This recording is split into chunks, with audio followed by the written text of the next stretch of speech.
Hello, I'm Bret Moss, and you're watching The Defining Moment for Creating the Culture of Conscience. Our guest today is Dr. Alexander Shaia. Dr. Shaia is the author of Beyond the Biography of Jesus, The Journey of Quadratos. Dr. Shaia holds a PhD in clinical psychology and is an educator, spiritual director, professional speaker, and founder of the Blue Door Retreat in Santa Fe, New Mexico. Dr. Shaia is the son of Lebanese Christian immigrants. He grew up in Birmingham, Alabama. Dr. Alexander Shaia, welcome to The Defining Moment. It's really a pleasure for me to welcome you here to our studio today. Thank you. It's really a delight to be here. Thanks for coming. Our topic today is how the Christian Gospels inspire transformation. And I'd like to begin by asking you to share a defining moment from your own life. Well, Bret, as you already just said, I grew up in Birmingham, Alabama in the 1950s, when Birmingham was not a place that was kind to either immigrants or to Catholics in those days. And I left Birmingham to go to college, and I went to the University of Notre Dame. And while I was at Notre Dame, every student at Notre Dame has to take theology, and I found myself in a freshman theology class studying the scriptures. And I had kind of signed up for the class with a heavy heart and not sure that this was really a topic that was going to interest me, etc. And in very short order, found myself in turmoil and excited at the same time. We had a visiting professor at that point, somebody I didn't know, and this is long before he sort of exploded into the American media.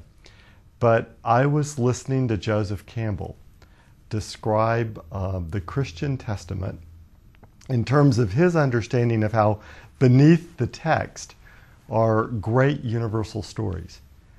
And there was something about it that felt right, and at the same time it just challenged everything that I knew about Catholicism to that point.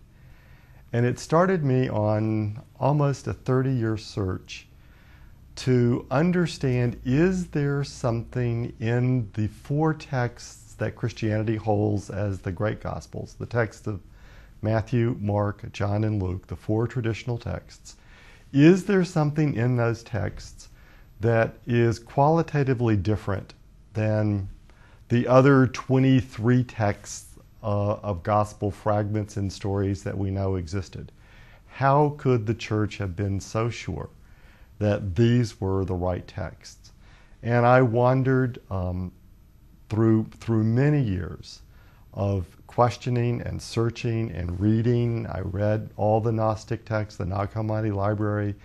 I prayed the texts, and I kept wrestling with how could anyone be certain that these four raise to a higher standard of truth? Until there was a moment, almost exactly 7 years ago, and I was on a personal retreat sitting out in the high desert of New Mexico on a cold, late fall night. And I was reading another book, a book in traditional Christian Christology by an English author. And in a moment, I looked through what he was writing, and I saw an entirely new picture underneath the four Gospels that brought my 30 years of study together and now has become this book. But it explains how the early Christians knew that these four had something in them that the others didn't. And it also explains why they were so insistent that they had to choose just four and precisely four texts. And then they arranged them in a very odd sequence to be prayed.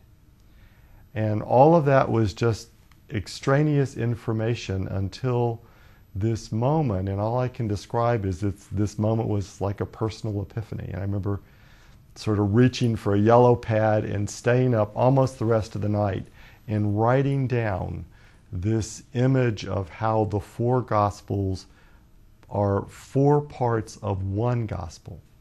Each one is an integral part of a larger story, and it fits together seamlessly. so that when you read the texts from beginning to end, they don't read like 4 stories of Jesus. They read as the one great story of spiritual transformation. Where one text ends in the spiritual journey is precisely where the next one begins.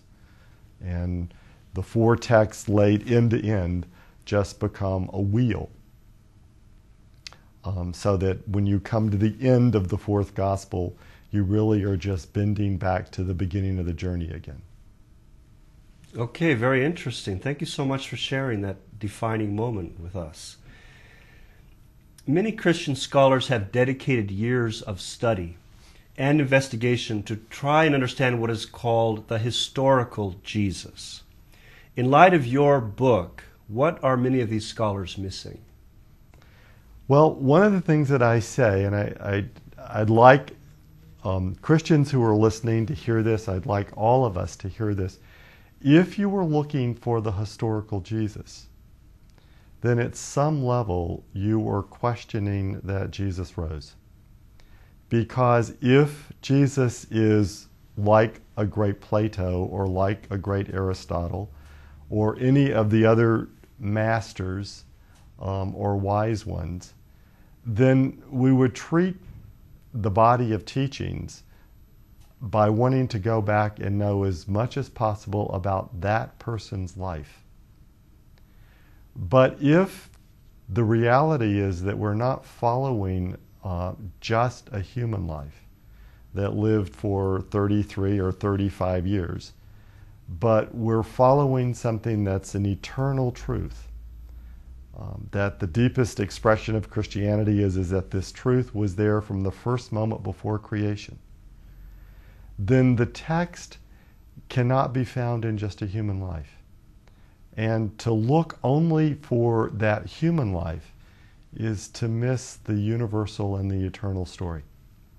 So my work is asking the Christian world to understand that their hearts are aflame with an eternal truth that we know by the name of Jesus the Christ.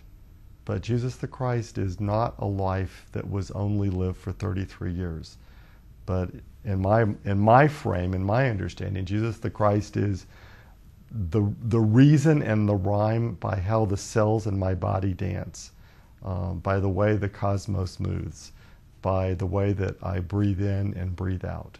And so that great story is found in every small, tiny fabric of the entire universe.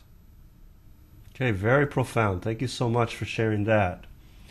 What does the Gospel of Matthew teach us about how best to go about facing change in our lives?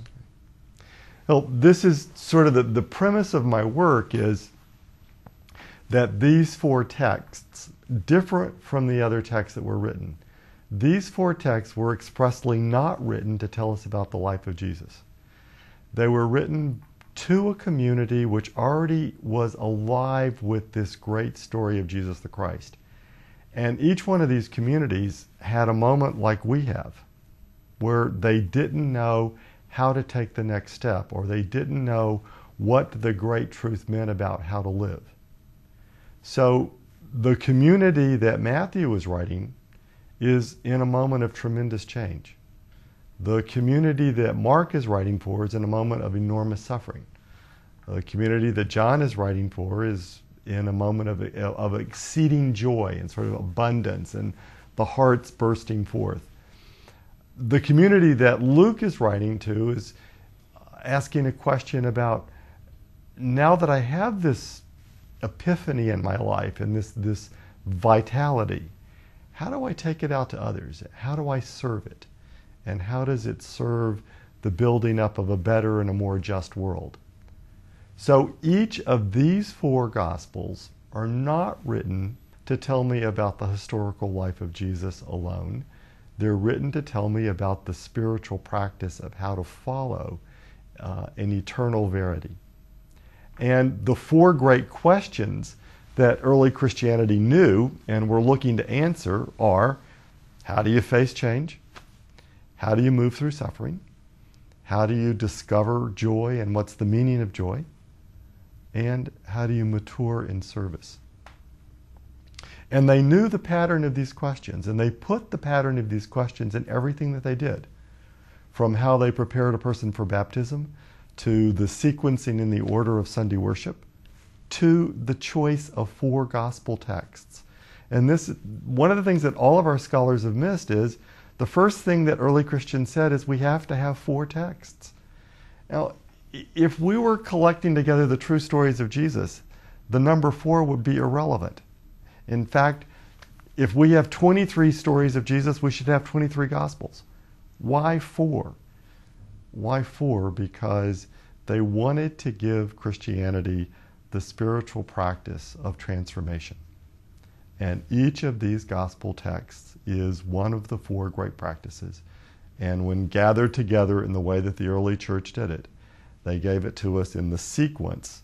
One question leads to the next, to the next, to the next. And again, the sequence is how you face change. Change leads to a time of what seems to us greater suffering, because as we grow in change, we don't know how to do it, and we feel like we're in a wilderness. Somewhere in that journey, a tremendous new joy and epiphany will burst out or fall upon us. And then from that, we move out to take that to others.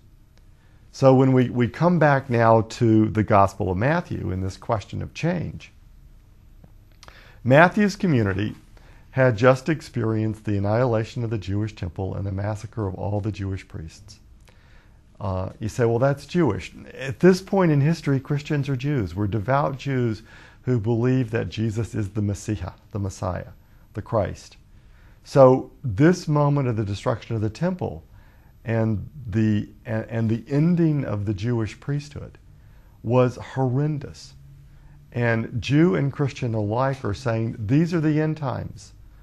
Or they're saying God has now broken the covenant. Even the truth that the Christ came to give us is now at an end. And the Gospel of Matthew was written to say, in the life of transformation, there are always moments of great new awakening. And those moments of great new awakening that we call change come to us and feel like a betrayal or feel like the end time. And as you look at the text of the Gospel of Matthew, from the first line to the last line, it is addressing the thinking styles and the feeling tones that we fall into when we face what seems to us like a great moment of change that is discontinuous, so discontinuous that it seems to us that God must be lying to us. So Matthew wrote his text as the prayer for the community to move through those thinking styles and those feeling styles, to find an evenness of heart and to understand that yes, God did want them to grow and God did want them to change, and that Christianity was not going to be just a historical truth, because if it's a historical truth, then we need to go back and live how we lived in 32 AD, not how we live in this 21st century, and not looking forward to the 22nd century. So Matthew gave us a great text that shows that when we think it's the end time, or when we think that tomorrow will be worse than today, we've fallen into the great delusions. And that's not the life that Jesus the Christ came to awaken. Okay, very interesting. Thank you so much. What is Jesus' transformational message about suffering found in the Gospel of Mark? Gospel of Mark gives 2 great messages. Jesus teaches one message in the first half of the Gospel and a different message in the second half of the Gospel. This Gospel is written to the community in Rome as they are being executed by the Emperor Nero, who has accused them of setting the great city of Rome on fire in the summer of 64. The first half of the Gospel shows Jesus the Christ teaching the disciples and the community of believers, pray to God for change. pray to God that God will change the circumstances of your life immediately. If it's appropriate, God will. The second half of the gospel shows that there are times of deep suffering that cannot be changed for some reason in God's tremendous mystery. But God is not the puppeteer pulling the strings and making us suffer. God is with us. God is suffering in our suffering. This is not separate from God. This is part of God. And that suffering is something about breaking off the old shell of our previous selves to a larger life. And why in the great mystery we can only get there sometimes by going through times of enormous trial and wilderness, I don't know. In my belief, it's part of the laws of the universe. Okay, now you just said something to me that's very fascinating, and that is that God suffers with us. Now I think that's a radical concept to many people who believe that God is detached or somehow above our suffering. How is it that you discovered that? Well, part of the discovery is going back even to this great name, Jesus the Christ, which is an English way of giving us the great name in Greek. And the great name in Greek, Yeshua, Christos, is a reframing of the Aramaic. And when you take the Greek word Christos back to the Aramaic Messiah, the sense in the Aramaic, because Aramaic is a picture language that I grew up with as a child. Every Aramaic word has a body experience in it along with the picture. Messiah is the process of breathing out. In essence, in the Aramaic is the sense, before the first moment of time, God breathed out. Now our texts say God spoke, but I would suggest that it's much more accurate. God breathed, and the first moment of the universe came into being. That Messiah is the out-breath of God. And when we say Jesus the Messiah or Jesus the Christos, what I'm saying is that, along with St. Paul, that the Christ is a truth that has always been since before the first moment of time. Jesus came as the fulfillment of the message so that we wouldn't get confused any longer.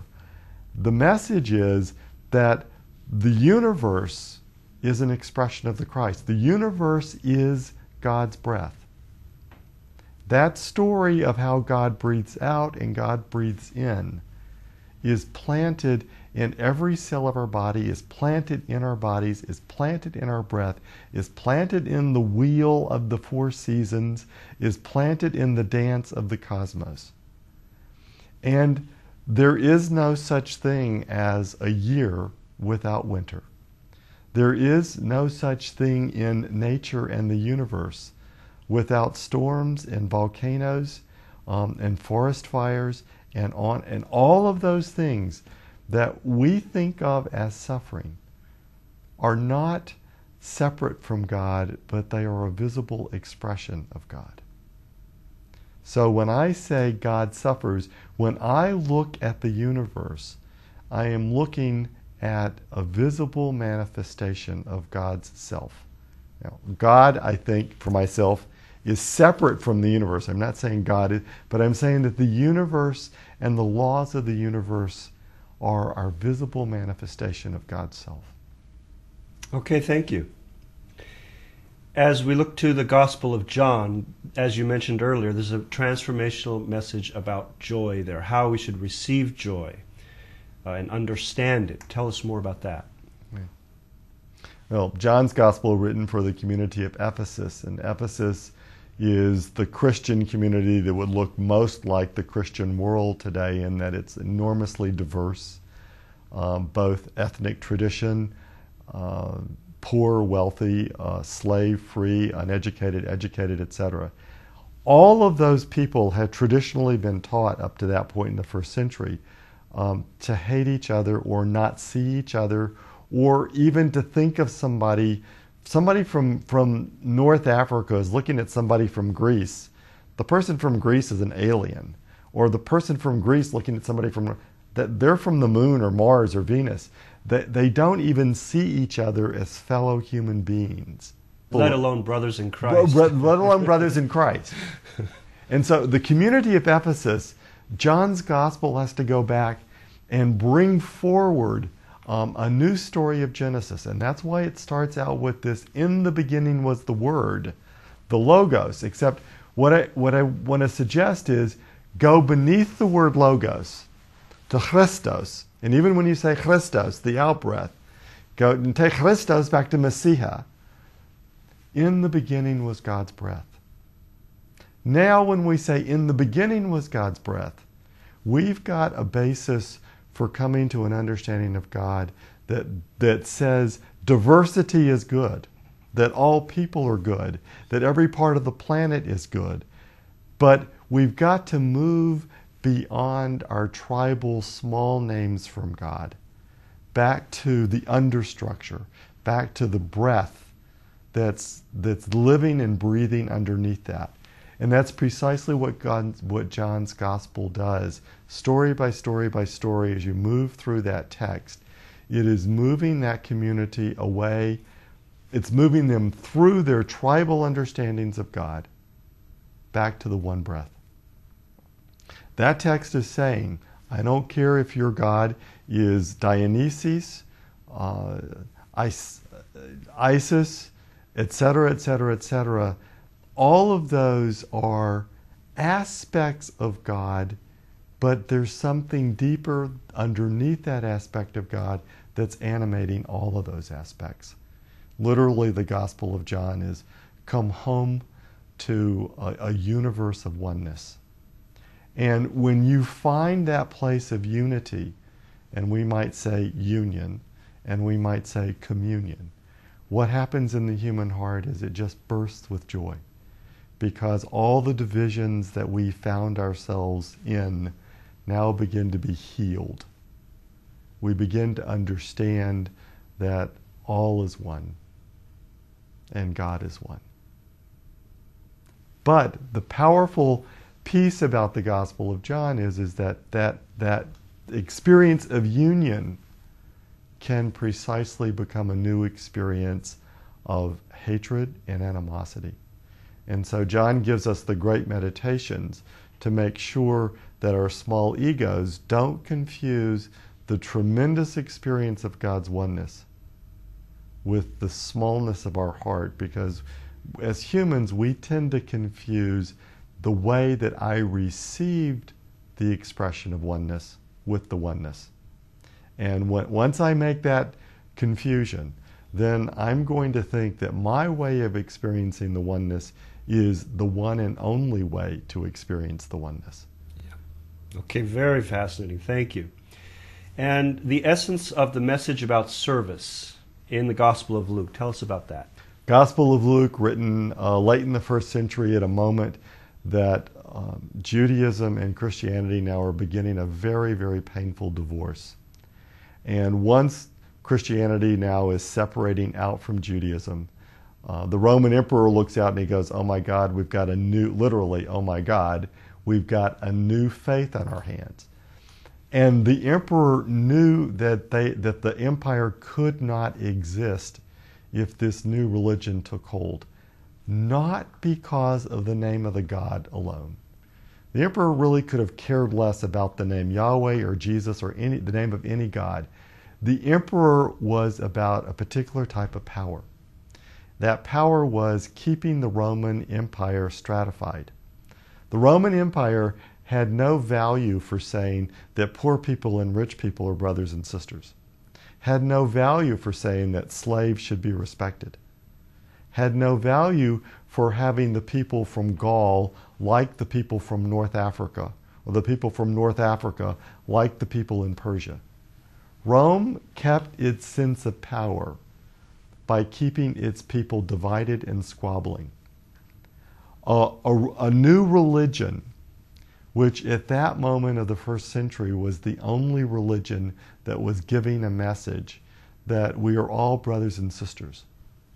And not just a message that we're all brothers and sisters, but a message which we're calling people to live that way. That people were choosing to live that way, the emperor understood, would undermine the Roman Empire. And so Christians began to lose the good homes, and then they began to lose their jobs, and in very short order, they began to lose their lives. And so now all the Christian communities across the Mediterranean are having this question: how do we face such injustice? How do we face such disharmony? Do we pick up arms? Do we verbally fight and argue back? Do we advocate for new laws? And the text of the Gospel of Luke and the Acts of the Apostles, originally all one book, really is a profound testament of nonviolent response. The Gospel of Luke essentially says, we're going to win our freedom. We're going to build a large and better and a just world. But we're going to do it by accepting bitter consequences. We're not necessarily going to like bitter consequences, but we're going to accept them. Because we are going to create the world we want to create through the values that we want to bring forward, which are dialogue and harmony and discussion and equanimity and equality. And none of those can be built at the point of a sword.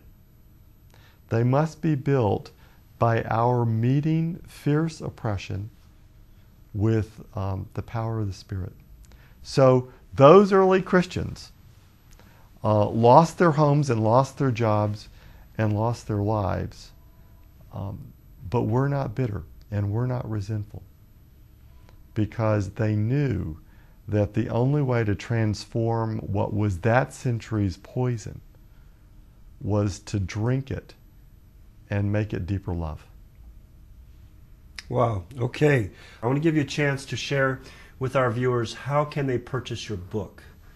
The book, Beyond the Biography of Jesus, The Journey of Quadratos, Book 1, is available both through Culture Press, your local independent bookstores, Barnes & Noble, or you could go to Quadratos.com and order a copy. If you go to Quadratos.com, you actually could get a copy that's autographed by me or even inscribed for a friend or a neighbor as a gift.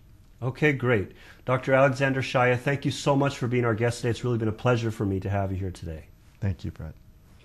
You've been watching The Defining Moment for Creating the Culture of Conscience. You can find us on the internet at www.definingmoment.tv. Thanks for watching and have a great day.